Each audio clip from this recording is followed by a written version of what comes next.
ও আমার বাহির চরের ভাইরা, আমার মুরব্বী বাবারা, ও আমার পর্দার আড়ালের মা ও বোনেরা, কোন দুনিয়ার পাগল হইলা কার মায়ায় পড়ছো রে বাবা? কিসের মায়ায় পড়ছো? কোন দলের মায়ায় পড়ছো? কোন নেতা নেত্রীর জন্য পাগল হইলা রে বাবা? সাহাবায়ে কেরাম দুনিয়ার ভিতরে সার্টিফিকেট পাওয়ার পরেও নেকের জন্য পাগল হইছে।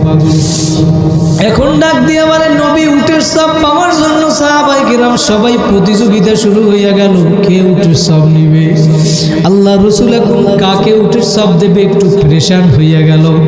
আমার মাওলা তখন জিবরাইলকে পাঠিয়ে দিয়েছে, জিবরাইল যাও যাও আমার বন্ধুকে যাইয়া জানাইয়া দাও উটের সব পাওয়ার জন্য বৃহস্পতিবার দিন থেকে মসজিদে যারা বৈশা রইছে, আমার মাওলা বলে আমি সবার আমলনামায় উট কুরবানির সব দিয়ে দিছি।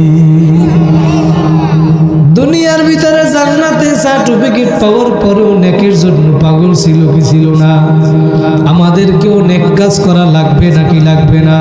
জোরে বলেন লাগবে নাকি লাগবে না? নেক কাজ কইরা আমার মাওলাকে রাজি খুশি কইরা কারা কারা কবরে যাইতে চান দুইটা হাত জাগাইয়া জোরে একটা আল্লাহ বলিয়া ডাক দে। আল্লাহ কবুল করুক, বলেন আল্লাহুম্মা আমিন। ভাইরা দুনিয়ার ভিতরে আসছি একদিন, যাব একদিন। ও আমার বাবারা, আমার যুবক ভাইরা, ও আমার ব্রাহ্মণ বাড়িয়া মা, পর্দার আড়ালের মা ও বোনেরা, ও আমার মুরব্বী বাবারা, কোন দুনিয়ার পাগল হইলেন? কিসের জন্য দুনিয়া আসলাম? কি করতেছি আর কি নিয়ে রওনা করলাম রে বাবা? দৈনিক শত শত লাশ শহর থেকে গ্রামের বাড়ি নিয়ে যায়, একবার যে চলিয়া যায় আর কোনো দিন আসবে না।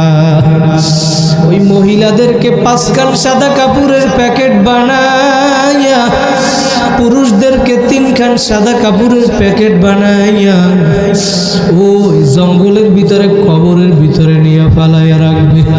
কই এখন তাকাইয়া দেখো, কই তোমার বংশের গরম, কই তোমার ক্ষমতার গরম, কই তোমার নেতা নেত্রীর গরম, কই তোমার জায়গা জমি পইরা রইল, গাড়ি পরি রইল, বাড়ি পরিয়া রইল, তোমার ঘর পরিয়া রইল। কই এখন তুমি তাকাইয়া দেখো, তোমার লাশটা পইরা রইছে। লাশ কবি বলছেন রুহু তনসে উরগাই,